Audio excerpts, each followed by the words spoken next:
we would be remiss for not just acknowledging for sure this man and his vision, kind of taking all these artists and driving it forward and what you see tonight. So let's thank Matt for his leadership.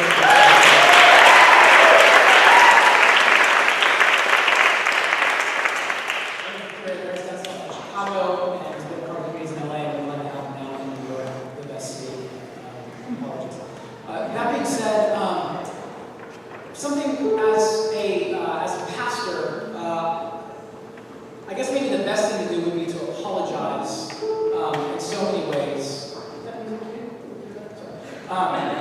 Cool, let's get the manipulation started.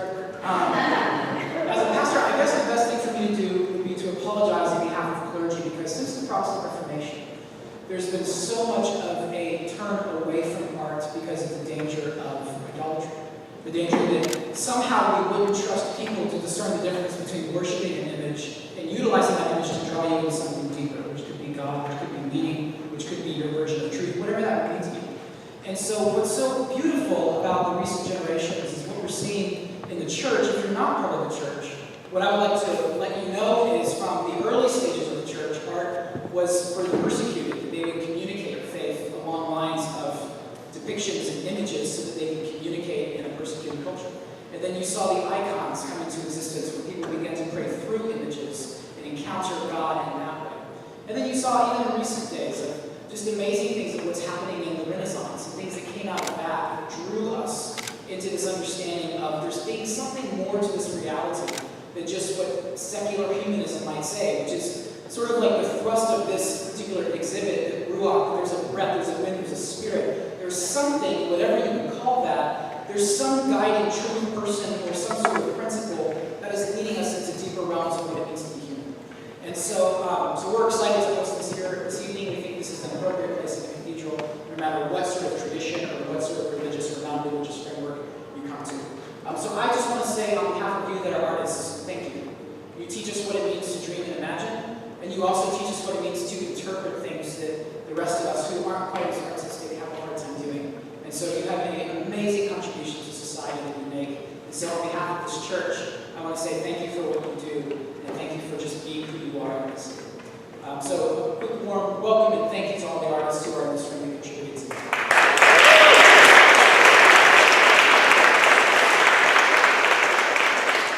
And one final thing that is really the reason I wanted to share just for a brief moment is that many of you that are artists know that it's not always an easy journey.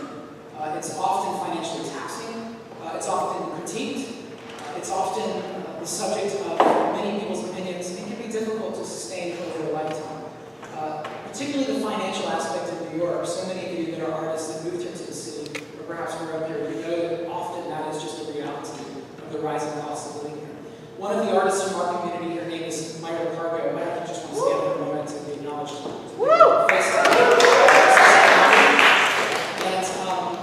Several months ago had an injury to her hand where, I'm going to say it right, there were nerves in her hand that were severed, is that correct? And needed surgery. And okayed the procedure with her doctor and moved forward with her insurance to get this procedure and was informed months later that she was not in fact covered and that the hospital misinformed her that she was. So they sent her a bill for $30,000 a few weeks ago. And for really most of us in this room, that would be a pretty drastic thing. And particularly many artists in the city, that's a very drastic thing. It's the type of thing that actually can move you out of the city towards somewhere that is a little bit more affordable. And we don't want that to happen. We want artists that are called to New York to stay here. So through the course of the last few weeks, there's been some negotiation, and thankfully that price has somewhat come down. But what we wanted to say was, if you're an artist in this room, or if you're a support of the artists in this room, and just want to continue to support art, we want to promote Myra tonight, not just her art, but also her personhood of being here in the city.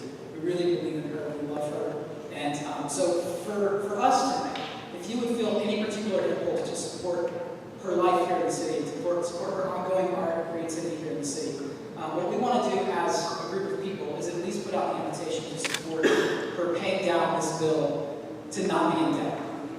So if that at all interests you, there's signs that you're going to find in different places of the church as you leave and just as you walk out. And essentially, we just want to empower you to text and give tonight.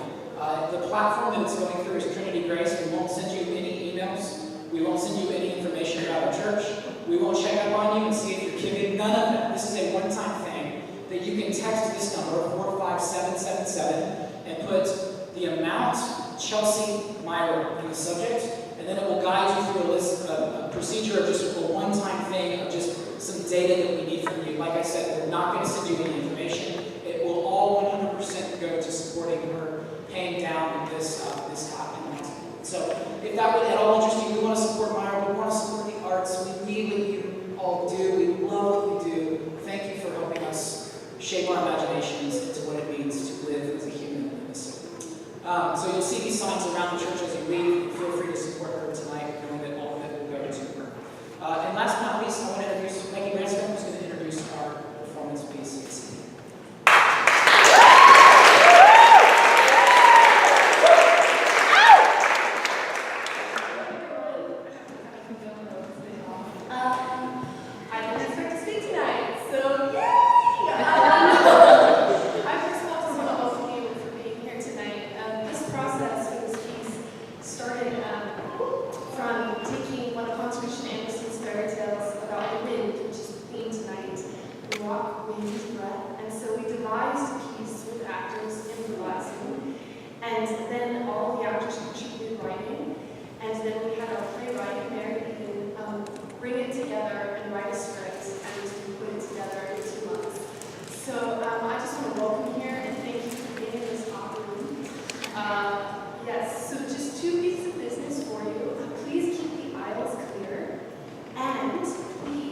church, but he is seated.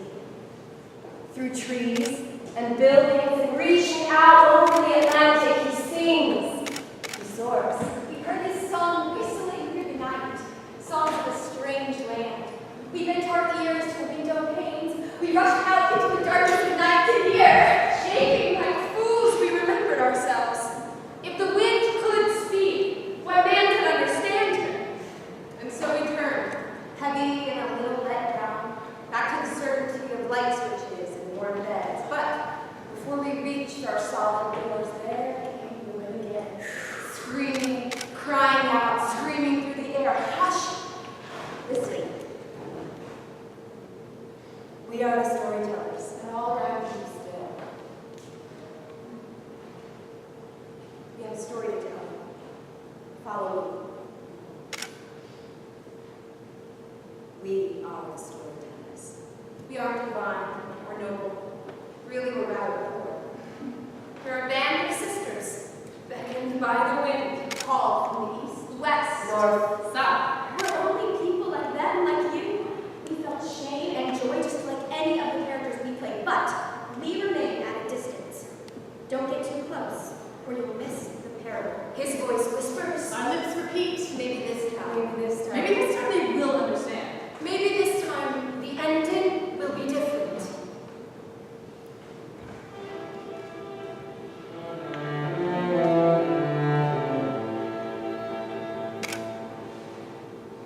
Let them decide.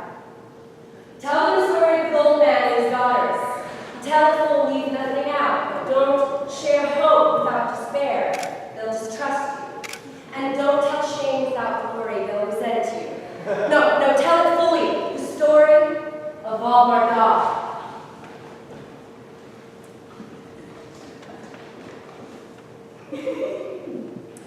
By the shores of the great veldt, on the shores of stone and mist, stands an old castle with thick red walls. But the castle was obliged to be torn down. Why? They never said. But in its place, the stones were reused to build a great mansion, the baronial residence of Borg. The wind loved to visit a certain family that lived in this house. Oh, the family! Let's tell them of the family!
Don't look at me like that. I'm sorry!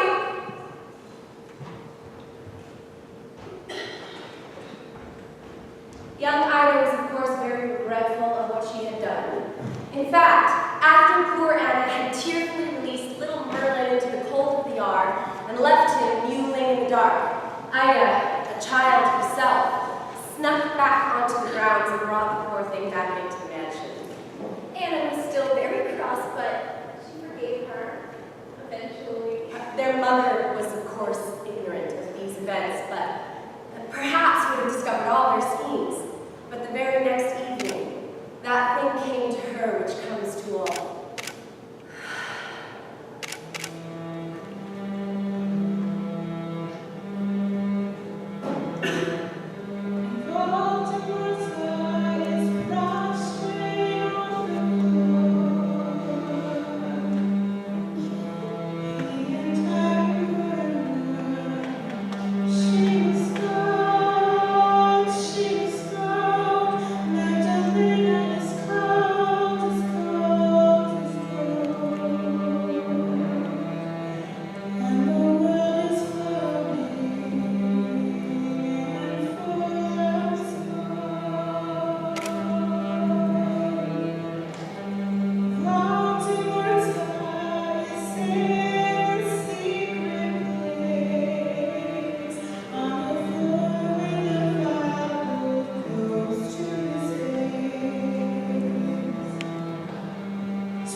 My husband won't take this well. He seems rash and stern, but let me be the one who names him. He's a kind man, though proud. He has made his family prosper. Don't misunderstand him. Don't call him only a fool when you see what comes of him. I was never loved by any person as much as my father loved me.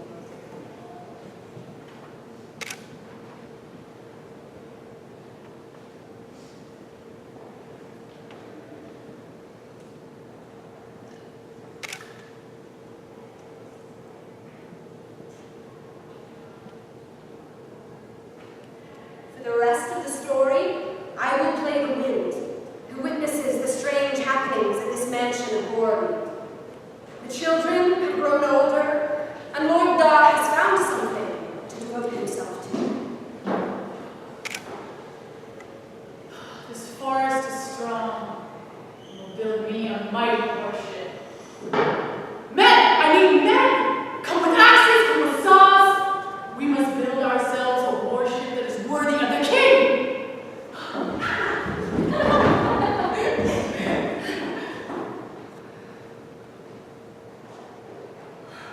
Ooh, look, Joanne. Big, slow men.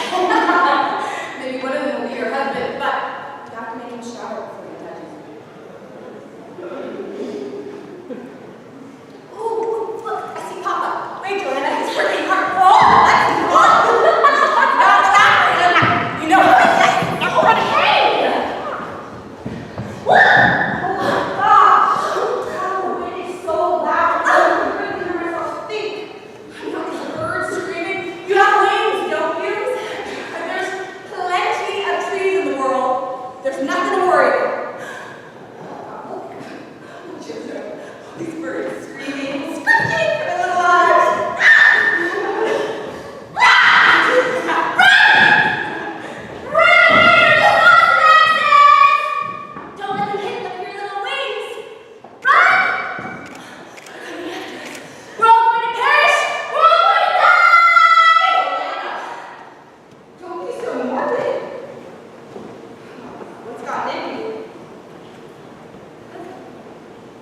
be left standing with so much destruction all around. We return to the mansion of Gorby. Lord Daw is in his study. A fire is crackling in the grate. Papa! Magdalena? It's Anna. Papa. Oh, it's so stuffy in here. How can you stand it? Come, sit with me a while, child.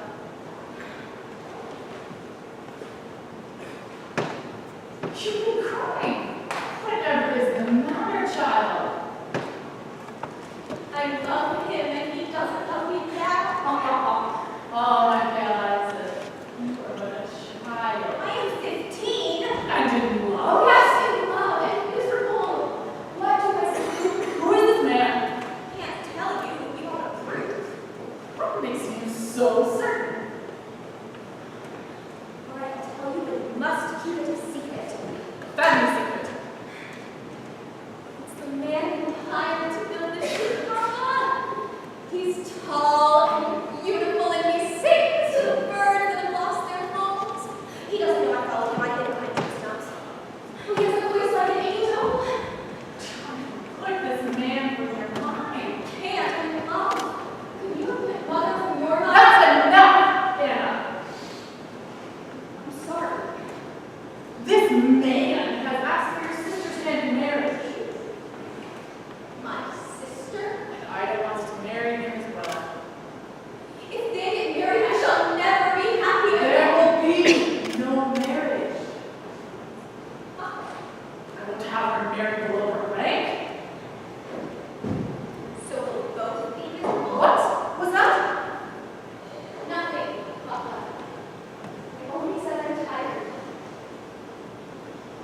Good night. But the little sparrow couldn't keep her tongue.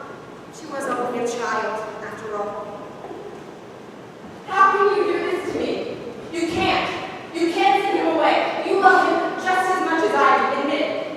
He's not fit for this house. Not fit. You listen to the stories. We talk and laugh, Papa. I see things. I feel awake. I see things like the birds in their fallen nests. I didn't care before, but he promises me things will be better. We planned to be planned. Have I not given you everything you've ever needed? You have fine clothes and carriages. Do you lack for anything? Why couldn't you teach me the true love, Papa? You never let me in. You're like God. All I know about you, I learned through your handiwork. But if you let me in, I don't even think I need you. But you can't, can you?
Mother, your portrait doesn't suit you. It's too stern. You were softer than this. I thought I saw you today, walking through the hallways. I could have sworn I heard you laughing. Of course, I remembered the story that you always used to love to tell at all your parties, and I would sit in the stairwell and I would listen. Can you tell it again? Just once more. Patronage of the arts is the province of the wealthy, apparently. Though personally, it makes me feel as though I'm subsidizing pornography. In fall of 1663, a local boy brought me a number of sketches in the hopes that I might commission from him a series of tapestries, religiously themed. For this purpose, he had procured a Bible, searched it for female pronouns, and where he found them, made a detailed series of drawings of the ladies of church history in various stages of undress. He informed me, quite seriously, that as he shaded and shaped these nubile figures, he had had an ecstatic experience of the holy mysteries. And as the boy couldn't have been more than 12 or 13, I have no doubt his experience was mystifying in the extreme. I was thus forced to offer tuppence to the stable boy to educate him over a pint at the local tavern, after which I trust he is better apprised of the distinction between iconography and pornography. I could not myself, of course, commission further works, but I trust that by introducing him to a stable boy, I may have secured him patronage after all. You alright? What are you doing here? He's looking for you. Why are you stopping the hallways like guns? Look, no, it's not. Don't joke. I'm not in the mood. Joe. You don't confide in me. There's nothing to confide. You spend all your time staring at these portraits. Why? I like to look at the pictures. They're strange. They hardly look human. Look at their faces. Are distorted. Look. The canvas sags. Let's look at the wall. It's cold, fresh, and looking good. Come on, let's look at the garden. And the regular old shit. Or shall I pretend that isn't there, so that we can stroll along arm in arm, enjoying ourselves? Or shall we walk through the miles of jagged tree stumps, laughing like we did when they were all torn down? There are ghosts all around us, everywhere we look. I will spend my time with the ghosts of my choosing. You choose yours and be happy. Father knew your heart. He listens to you. You know that, but you've kept quiet. He remains locked in his study hour until he doesn't. And the get rid of the doors. When the doors crack open, I can see him standing over smoke and violence, mixing tinctures, chemicals. He never stops. There's a mad look in his eye. I can't get through. I don't know what you want me to do. Joe, there's no more money. And we're going to be ruined. The servants are all gone. There's no income. Father is locked up and doesn't do business anymore. You have to speak to him. You have to make him see reason. So we're all ghosts then. Did you know this would happen? Joe, speak. Speak! I know you can!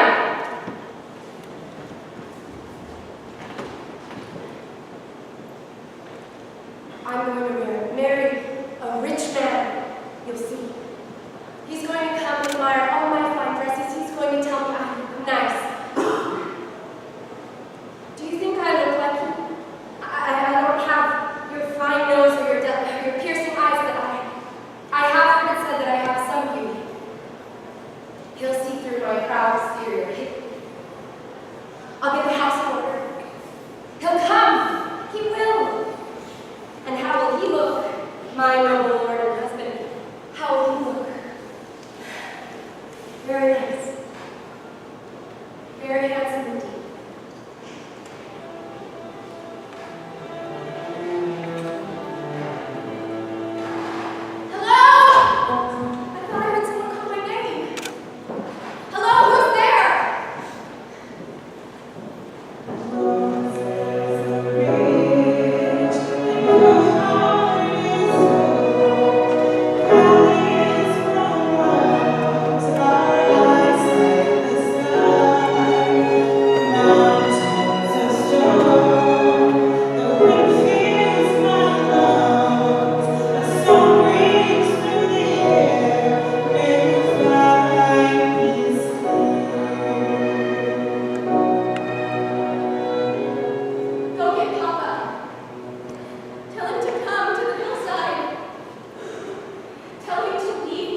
And poverty sat in the wardrobe and the larder, no longer barred by thick glass and brick. I sang songs over every room of that house. Songs no one could hear but me, and the little one, Anna Dorothea. Amid smoke and ashes, sorrow and sleepless nights, the hair and beard of the master of the house turned gray. Deep furrows dug trenches around his eyes, and skin turned pale and yellow, while his eyes looked for gold, the longed-for gold. The result of his labor was debt instead of gain. I blew the smoke in his face.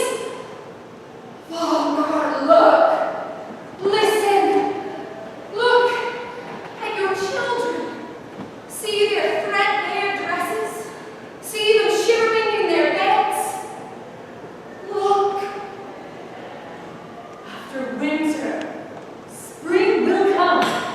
After want for times, so my land and my horses have not been mortgaged. It is indeed high times, but gold will come at last. At Easter. Look at the man. He speaks to a small spider's web. No creature visible, no life lingering in the cobwebs. You cunning little keeper, you teach me perseverance. Let anyone tear your web, and what do you do? Begin again and repair it. So ought we to do if we wish to succeed at last. Easter morning. Easter morning. Papa? Look at volcanic glass. Glows in the crucible something pure and heavy. Gold. Gold, gold! He was quite giddy. I could have blown him down, but instead, It was shattered. Not gold, but broken glass. It was on the ground. gold, come to the garden, the rest. It's what you deserved.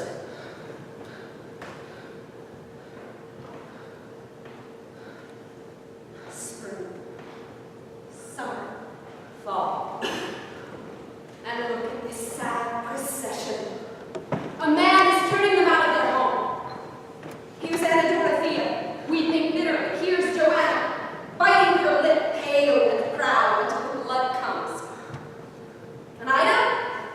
Where's the lovely Rose? Ah, here she is.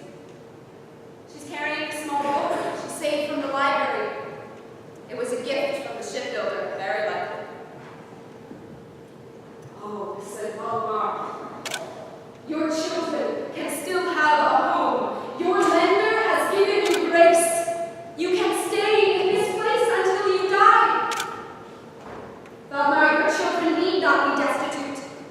Would you have them sleep in mud? Would you reduce them to that?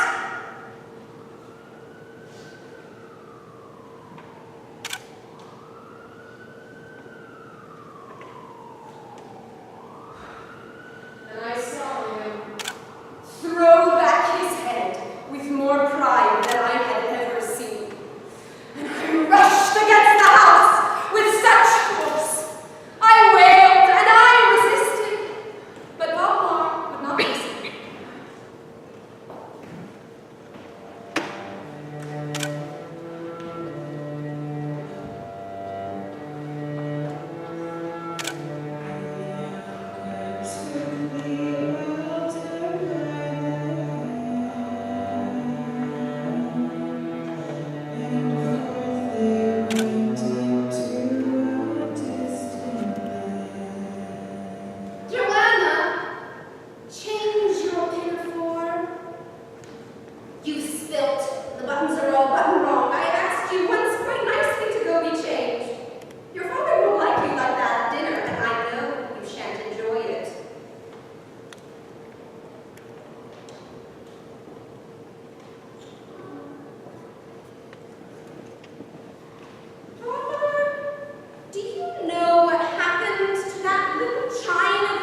her with that man. We can't leave her here, please. Please.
Old wind, are you